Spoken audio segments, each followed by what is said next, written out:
Hi guys, in this we are talking about the question answer part of the portrait of a lady, which is given on page number 6. There are around 5 questions. First we are going to discuss about these 5 questions, then further we will move ahead as per the requirement. So it says that mention the 3 phases of the author's relationship with his grandmother before he left the country to study abroad. Okay, this is the first question we are talking about at page number 6. Okay, so we have to mention 3 phases. How many phases? 3 phases.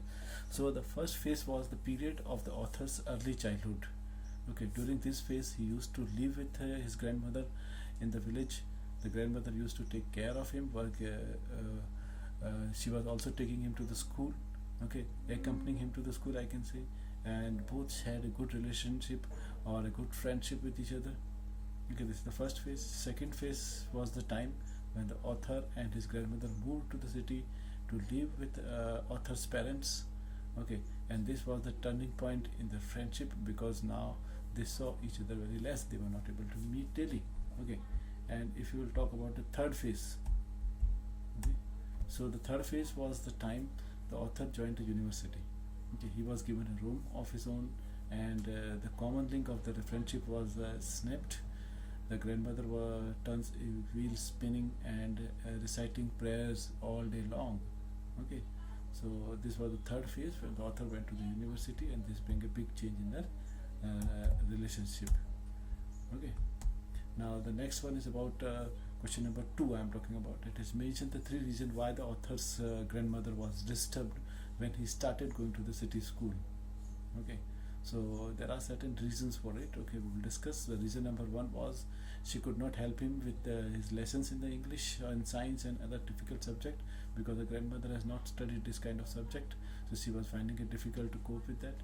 And the second reason was actually in the school there were no religious books were taught, so grandmother was not happy with this idea of non-teaching of the religious books in the school.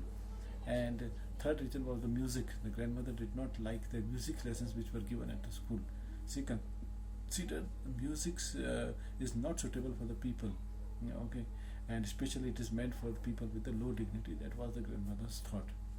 Okay, so this is about the question number 2. Now go for the next question. That is given on the page number 7. Question number 3, which says mention 3 ways in which the author's grandmother spent her day after he grew up. Okay, so what were the 3 ways? So the 3 ways in which the author's grandmother spent her day after he grew up are: the one is by spinning wheel, second was reciting prayers, and third was feeding sparrows. These were the major activities she was doing, okay, to spend her day. Next question is the question number 4. Okay, question number 4, this says that mention the odd way in which the author's grandmother behaved just before she died. So how she behaved?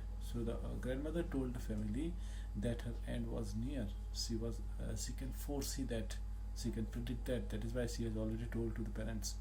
Okay, she had omitted to pray. She was not going to waste any more time talking to us. Okay, and she was not even talking to the family members. Okay, because she was knowing that she's going to die. Okay, then what she did, she was simply laying peacefully in the bed while praying to the God. Okay, so this was the change in her behavior before she died. Okay, question number 5. Okay, which is the last question of this section. It says mention the way in which the sparrows express their sorrow when the author's grandmother died. So how the sparrows, the birds we are talking about, that how do they express their sorrows? Okay, how they express their love, or I can say their sorrow. The sparrows and the grandmother develop an intimate relationship in this manner. First of all, we know that the sparrow and the grandmother, because the grandmother was feeding them daily, so the relationship was developed quite a lot.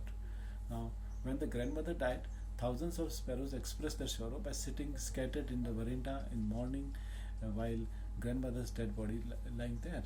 Okay, the time when the grandmother's dead body was lying there, the thousands of sparrows, they gathered over there.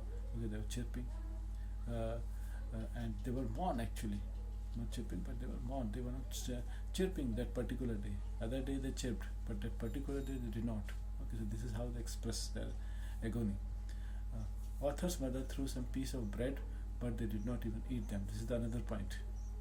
Okay, that the sparrows, they express their sadness by not eating that bread.